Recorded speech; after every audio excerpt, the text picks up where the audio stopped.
L'année écoulée a encore été riche pour votre fédération. Des activités techniques à la promotion, en passant par la communication et le développement. Cette présentation vous retrace les moments forts ayant marqué cette année 2018. La Haute-Vienne, c'est 7220 km de cours d'eau et 2000 hectares de barrages et plans d'eau que se partagent les 16 000 pêcheurs du département. Les 54 APPMA présentes sur le territoire œuvrent chaque jour sur le terrain comme relais indispensable de votre fédération. Cette année a de nouveau été rythmée par les diverses réunions internes et externes auxquelles participent salariés et membres du conseil d'administration. La Fédération de pêche de Haute-Vienne a notamment été représentée auprès des multiples partenaires et institutions. Région Nouvelle-Aquitaine, ARPNA, FNPF, départements et services de l'État, CODERST, comité de pilotage de syndicats de rivières, etc. Face au regain d'activité et aux évolutions auxquelles elle est confrontée, votre fédération poursuit sa transition. 2018 a été marquée par une restructuration en 2 services afin d'optimiser et de faciliter le traitement des différents dossiers lui incombant. Cette évolution doit s'accompagner d'un engagement fort des acteurs de la pêche associative afin de faire rayonner la pêche comme un partenaire incontournable auprès des instances politiques, touristiques et économiques. Claude Roustan, président de la FNPF, nous rappelle le poids que représente l'investissement des pêcheurs dans la sphère associative. De quoi je suis fier, c'est de voir les pêcheurs rassemblés, les pêcheurs unis et une grande ferveur pour toujours créer le lien nécessaire au développement de la pêche associative française. Le pêcheur adhérent à une APPMA est le maillon essentiel de notre réseau associatif. C'est à lui à se mobiliser. Nous avons la chance institutionnellement d'avoir un réseau de pêche qui fait qu'aucun cours d'eau ne doit nous échapper de par notre organisation. Mobilisez-vous, soyez optimistes parce que l'avenir va nous sourire tôt ou tard.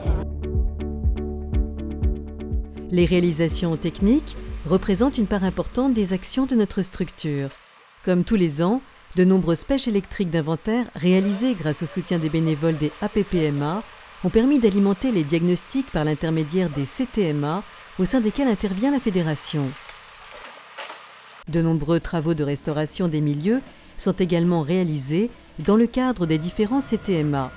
C'est dans ce contexte que la fédération bénéficie de financements par les agences de l'eau, en plus des aides financières de la région et de la FNPF, et ponctuellement d'autres partenaires tels que les collectivités territoriales. Stéphanie Charlat, responsable technique de la Fédération de la Haute-Vienne, nous présente un exemple phare de l'année 2018. Il se passe des travaux de ce qu'on appelle la restauration de la continuité écologique, c'est-à-dire la circulation sur un cours d'eau, la circulation des poissons d'aval en amont et d'amont en aval, dans les 2 sens, et la dévalaison des sédiments qui, eux, bien sûr, descendent plutôt de l'amont vers l'aval. Il y avait déjà un ouvrage, effectivement, qui permettait le passage de l'eau, mais qui, en revanche, ne permettait pas le passage des poissons. Ce qui était dommageable, parce qu'on a la Vienne qui se situe à peu près à 200 mètres d'ici, simplement. La confluence entre ce petit ruisseau et la Vienne est juste ici en aval.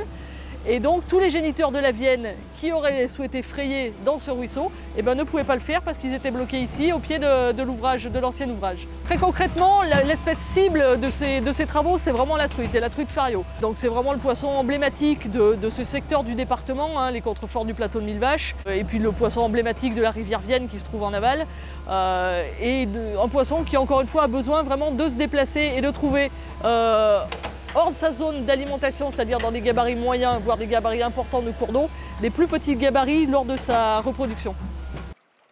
La gestion halieutique et piscicole est également rythmée par le maintien soutenu des empoisonnements, avec un peu plus de 29 tonnes de poissons ayant rejoint les plans d'eau communaux, les parcours de loisirs ou encore certains lacs de barrage cette année. Les vidanges prévues en 2018 ont dû être repoussées compte tenu de la sécheresse intense ayant frappé le département au cours de l'année. Abordé dès 2017, le projet de développement halieutique et piscicole de la Vienne, sur sa partie classée en 2e catégorie, a continué de faire l'objet d'une attention particulière en 2018. Jean-Christophe Boireau, secrétaire fédéral et élu en charge de ce dossier, nous en dit plus sur son avancement actuel. Parmi les grands projets poursuivis actuellement par la Fédération de pêche de la Haute-Vienne, figure la mise en place d'un projet de développement halieutique et piscicole de la Vienne, qui est la rivière symbolique de notre département. Cette volonté politique forte s'inscrit dans le cadre du schéma départemental de développement du loisir pêche, qui comprend la mise en place de nombreuses actions visant à développer le potentiel pêche de la Haute-Vienne. La Vienne, en seconde catégorie, s'étend sur 75 km dans le département. C'est environ 150 km de berge et une superficie proche de celle du lac de Vassivière. Le considérable potentiel de cette rivière doit être valorisé, bien entendu. Un immense chantier réparti sur 5 ans vise à réhabiliter tous les secteurs de pêche entre Saint-Léonard-de-Noblat et Saint-Junien. Tout doit être fait pour qu'à nouveau les pêcheurs puissent se réapproprier les berges de la Vienne et faire valoir le potentiel touristique pêche de cette rivière au niveau national. Un état des lieux permettant d'identifier les points forts et faibles a été réalisé, ce qui a permis de mettre en évidence les perspectives d'évolution possibles. Ce programme implique tous les acteurs concernés, au premier rang desquels les structures associatives de la pêche, les 10 APPMA. Sont aussi concernés les professionnels de la pêche, les pêcheurs eux-mêmes, ainsi que tous les partenaires techniques et institutionnels de la fédération. Sur l'année 2018, nous avons mis en ligne une carte interactive et évolutive sur le site de la fédération. Cette carte regroupe l'ensemble des secteurs de pêche identifiés sur la totalité du parcours de la Vienne en seconde catégorie. Au mois de mai 2018 a été inaugurée la frayère à brocher, restaurée sur les bords de la Vienne à Saint-Junien, au lieu dit Roche. Cette frayère était devenue inexploitable pour les brochers, car trop haute par rapport au niveau courant maintenant de la Vienne. La réfection de 3 postes de pêche à Saint-Brice. La mise en place d'un secteur à titre expérimental pour une année, c'est-à-dire un parcours de pêche de nuit à Saint-Léonard-de-Noblat, après la consultation de la mairie, du camping et de la PPMA locale.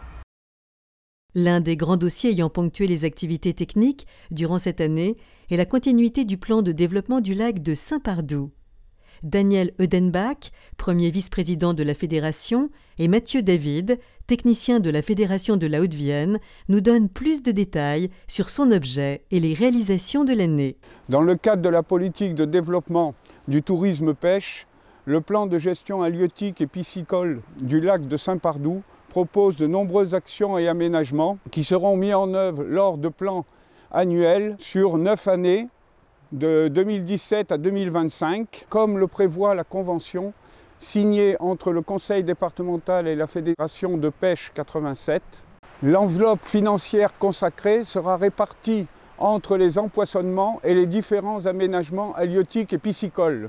En 2018, plusieurs actions et aménagements ont été réalisés. Ceci permettra un réel développement de la pêche et du tourisme halieutique. Donc ici Daniel, sur le site de Montimbert, a été réalisé une mise à l'eau bétonnée, accessible pour les bateaux, une aire de retournement et un parking réservé aux véhicules avec remorque. Le fait d'avoir aménagé les bordures de la pointe de Montimbert permet aux pêcheurs au cou de pouvoir exercer leur passion sur ce secteur-là, et de l'autre côté, les pêcheurs en bateau ont leur mise à l'eau. D'autres travaux qui ont été réalisés, c'est l'immersion de récifs artificiels dans le lac. Il y a une trentaine de récifs qui ont été immergés au fond du lac, avec le concours précieux des bénévoles de la PPMA de raser. Alors là, on se retrouve sur une anse du site de Centraux, qui est une véritable frayère naturelle, où au printemps 2018, il y a eu une explosion de petits brochetons et de cyprins. On se retrouve ici sur le site de la Ribière. C'est un site extrêmement connu des pêcheurs viennois et même des touristes, parce qu'il faut savoir que de nombreuses familles viennent ici pêcher avec leurs enfants. On a enlevé la butte de sable pour augmenter la profondeur de pêche, notamment pour les enfants, pour que du bord avec des petites cannes de 3-4 mètres, ils puissent pêcher confortablement. Les compétiteurs aussi auront toutes les conditions pour pouvoir pêcher sur un secteur parfaitement adapté à la compétition de pêche au cou. Ces différentes actions viennent compléter un plan d'empoisonnement annualisé et réfléchi, tenant compte du succès de la reproduction 2018, notamment pour les brochets et certaines espèces de cyprinidés. Cette année, 2,5 tonnes de gardons, 600 kg de perches et 500 kg de brochets ont rejoint les eaux du lac. Dans le cadre d'une volonté politique régionale marquée, 2018 constitue le point de départ des aménagements halieutiques et piscicoles sur le lac de Vassivière. réalisé dans le cadre de la convention signée entre les deux fédérations de pêche de la Creuse et de la Haute-Vienne avec le syndicat mixte Le Lac de Vassivière. Ces aménagements nous sont présentés en détail par Pierre Pommeret, chef du service technique et développement de la Fédération de la Haute-Vienne. Comme vous le savez tous, une convention de gestion halieutique et piscicole a été signée en 2017 entre le syndicat Le Lac de Vassivière, gestionnaire des activités présentes sur ce lac, et les deux fédérations de pêche de la Creuse et de la Haute-Vienne. Les deux fédérations se sont engagées à développer tous les aspects halieutiques et piscicoles de ce lac de renommée régionale et nationale. C'est une vitrine importante au sein de la région Nouvelle-Aquitaine. Et donc pour ce faire, dès 2018, nous avons mis en place une étude diagnostique visant à identifier les principaux facteurs limitant les populations de sandres, de perches, de brochets, mais également les nombreuses espèces de cyprinidés présentes sur ce lac. Il s'est avéré assez vite qu'un des facteurs limitants les plus importants était le manque d'habitat, le manque de cache, qui a un impact direct sur la capacité d'accueil globale du lac. Donc dès 2018, nous avons décidé de mettre en place un certain nombre d'aménagements pour compenser ces facteurs limitants et nous avons mis en place des récifs artificiels au nombre de 30, répartis de façon assez homogène sur l'ensemble du lac et qui permettent de créer des habitats sur certaines gammes de profondeur, de moins 20 mètres à moins 5 mètres par rapport à la cote 650 qui est la cote maximale du lac. Nous avons également réalisé le même genre de choses mais plus près des berges, jusqu'à moins 5, moins 7 mètres, en immergeant des morceaux de cyprès de l'Aussonne de façon linéaire. Alors soit c'est perpendiculaire aux berges, soit c'est parallèle aux berges. Et ces réalisations ont pour but de créer des habitats favorables pour les premiers stades de croissance des différentes espèces. On a environ quasiment 200 mètres linéaires de ce que l'on a appelé des murs-haies qui sont ainsi répartis également de manière homogène autour du lac. On a également eu une action importante sur les arbres. Nous avons abattu environ 350 arbres. Donc ces arbres, pour la plupart, ont été sélectionnés sur des critères sanitaires, avec bien évidemment le concours de l'Office national des forêts et du Conservatoire du littoral, mais également du Centre d'art qui a veillé à ce que l'insertion paysagère soit respectée. Nous avons travaillé avec un paysagiste DPLG qui a veillé à ce que les caractéristiques paysagères soient respectées, soient cohérentes à l'échelle du lac. Nous avons également réalisé un certain nombre d'actions d'ordre halieutique, puisque nous avons largement communiqué sur Vassivière, que ce soit au travers des plaquettes que nous avons pu réaliser, ou que ce soit au travers de nos réseaux sociaux ou site internet. Et nous avons également réalisé l'allongement de la rampe de mise à l'eau d'Auffel, qui permet désormais aux pêcheurs de mettre leurs embarcations à l'eau pour des cotes très basses. Il faut savoir qu'avant, on pouvait mettre à l'eau raisonnablement jusqu'à la cote 645, c'est-à-dire moins 5 mètres en dessous de la cote maximale. Aujourd'hui, on peut mettre facilement à l'eau un bateau jusqu'à la cote 642, qui est d'ailleurs la cote d'interdiction de la navigation. Donc on peut pêcher jusqu'au dernier moment à Vassivière avec l'allongement de la rampe de mise à l'eau qui a été réalisée à Auffel. En cohérence avec cette politique de développement du tourisme pêche, de nombreuses qualifications, hébergement pêche, ont été remises dans un rayon de 30 km autour du lac de Vassivière. Cette démarche a pour vocation d'être élargie sur l'ensemble du territoire départemental, avec pour ambition de faire de la Haute-Vienne un territoire d'accueil privilégié pour la pratique de la pêche. Au-delà de ses compétences en matière de technique et de développement, votre fédération intervient dans de nombreux domaines. Gestion administrative, dossiers juridiques et garderies sont autant d'activités complémentaires sur lesquelles elle se doit d'être active. Chaque jour, la Fédération de la Haute-Vienne assure l'accueil physique et téléphonique du public tout en réalisant la gestion quotidienne du courrier, des courriels et de la comptabilité. Parallèlement, elle prend part au traitement des dossiers juridiques, aux activités de garderie et au suivi de la sécheresse. Pierre Marc, deuxième vice-président de la Fédération, nous alerte quant à la situation préoccupante de la sécheresse qui touche notre département. Malgré ce que vous pouvez voir à l'extérieur, puisqu'il pleut un petit peu aujourd'hui, il paraît de façon épisodique, il semblerait qu'il n'est plus de bon ton de parler de sécheresse. Or, je peux vous dire que le déficit acquis dans les derniers mois de l'année 2018 est loin d'avoir été récupéré, tant s'en faut, tellement la sécheresse a été prononcée à cette période. Alors reste à espérer qu'il reste encore quelques mois de printemps pour récupérer un peu ce déficit. On ne parle plus d'insuffisance de précipitations, mais on parle bien de sécheresse. Donc j'en appelle à tous les pêcheurs qui sont les meilleurs indicateurs, les meilleurs témoins qui fréquentent fréquemment les bords de l'eau pour pouvoir prévenir et la fédération et les autorités locales, gendarmerie ou la DTT en tant que signal d'alerte, de façon à ce que les dispositions puissent être prises le plus rapidement possible. Parmi les nombreuses missions de la Fédération, la promotion de la pêche, l'éducation à l'environnement, au développement durable et à la biodiversité occupe un rôle central dans la formation des plus jeunes, futurs ambassadeurs de notre passion. Dans ce cadre, la Fédération intervient auprès des enfants sur le plan scolaire et extrascolaire pour aborder les thématiques de l'eau, des milieux aquatiques et de l'environnement. L'année a également été rythmée par les nombreux concours et compétitions qui se sont déroulés sur l'ensemble de notre département. Marc Drutel, trésorier fédéral, nous présente en images un rendez-vous fort pour nos jeunes pêcheurs. Aujourd'hui, vous assistez à la finale des jeunes pêcheurs 2018. Donc cette finale est l'apothéose de la saison. Après tous les concours critériums organisés par les APPMA et la Fédération de pêche de la Haute-Vienne, sont qualifiés aujourd'hui les 9 meilleurs espoirs et les 9 cadets de la saison. Ils sont répartis en 2 groupes de 9 pêcheurs. Ce matin, le meilleur pêcheur a attrapé 145 poissons sur ce secteur-là pour à peu près 2 kg. Dans l'autre plan d'eau, ça s'est gagné avec 90 poissons pour 5 kg. L'objectif, c'est que tous les enfants prennent vraiment du poisson, du plaisir, qu'il y ait des sourires sur les visages et que ça se passe une journée qui leur donne encore envie d'aller à la pêche. Afin de diffuser une information pêche détaillée et accessible au plus grand nombre, la Fédération maintient son partenariat avec France Bleu Limousin dans le cadre de chroniques pêche hebdomadaires diffusées le week-end et traitant de nombreux sujets.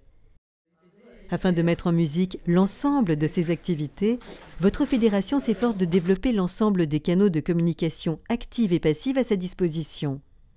Paul Duché, président de la fédération, nous explique pourquoi aujourd'hui plus qu'hier, l'accent doit être mis sur la communication, élément incontournable pour être connu et reconnu.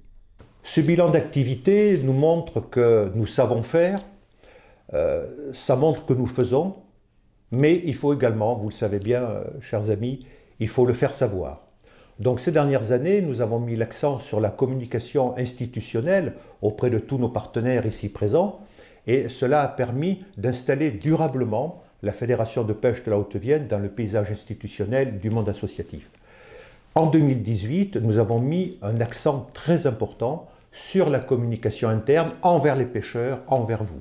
Communication écrite avec bien sûr le guide annuel, les lettres d'info, les différentes brochures que nous avons éditées, mais également au niveau des réseaux sociaux, notre page Facebook qui rencontre un succès tout à fait remarquable.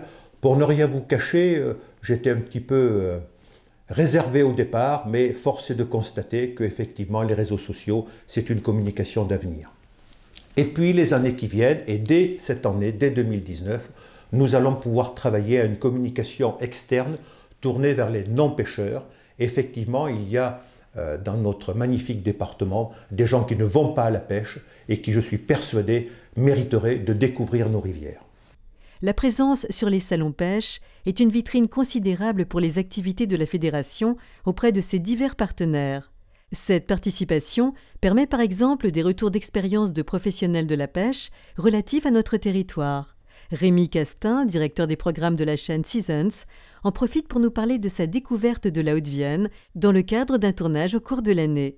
On est toujours nous très attachés sur la chaîne et dans nos contenus à donner une place importante à l'action fédérale, enfin en tout cas à tout ce qui est restauration des milieux et entretien des milieux au profit de la pêche, c'est toujours très important.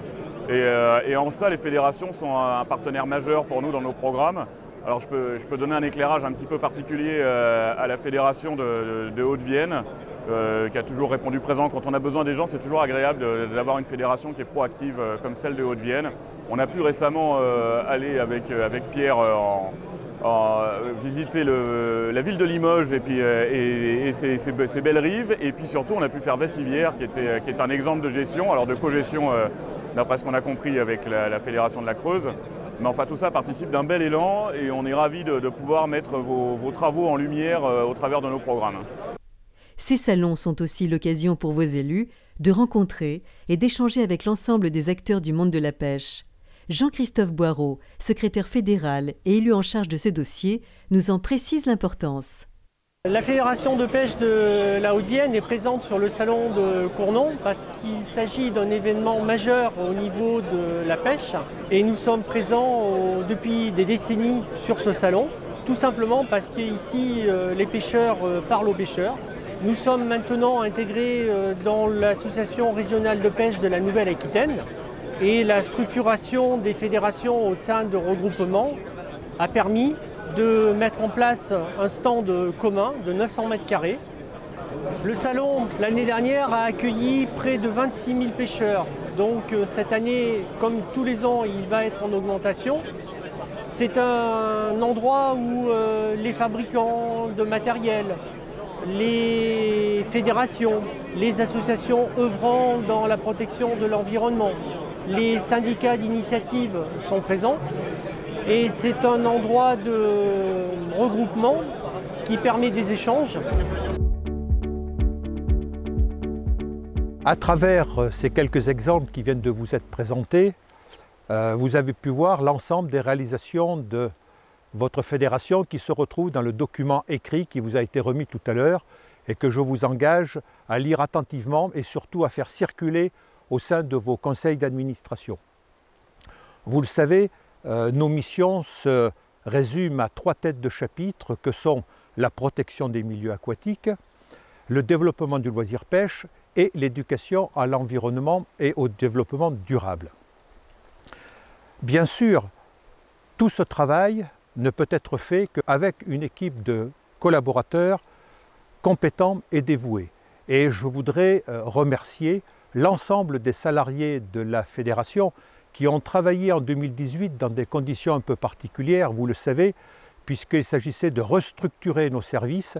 Et je donnerai une mention particulière aux 2 chefs de service qui ont su en même temps structurer l'organisation et répondre à leur mission au quotidien. Un merci également à l'ensemble du conseil d'administration qui, bien entendu, soutient nos actions et définit les axes sur lesquels nous devons travailler. Et puis, une mention vraiment particulière pour les amis et les collègues du bureau qui n'ont pas ménagé leur peine et sur qui j'ai pu compter, en particulier en début d'année. Merci encore à eux. Et puis, bien entendu, la fédération ne serait rien sans vous-même, sans les APPMA, sans la déclinaison sur le terrain. Et je pense que nous avons encore de grands travaux et de belles choses à faire ensemble. Merci.